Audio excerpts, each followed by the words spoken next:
كان زوجي من الكرد الفيليين الحقيقة، اللي كان عنده يعني من المنتمين لحزب الدعوة آنذاك، من أولاد الخالة اللي تقريبا 3 معدومين.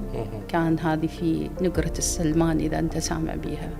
فكان هو فهو كان أيضا من الأوائل في الجامعة، وكان ما يمنح أي فرصة للتعيين في تلك الفترة.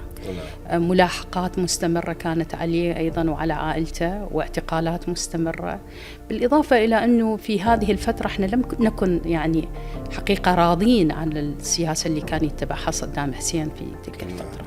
يعني حقيقة كثيرا ما كنا نصرح بشكل صريح أنه هذا ظلم، هذا استبادة، هذا استبداد، هذا نوع من أنواع الاستعمار، وإن لم يكن من دولة لدولة ولكنه استعمار داخلي.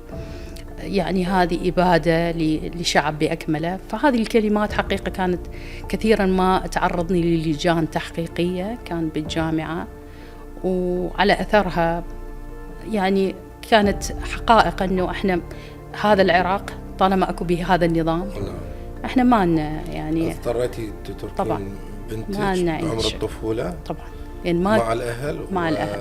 خرجتي بأوراق؟ خرجت. كان يشترط أنه حتى أخرج، لأن سبقني زوجي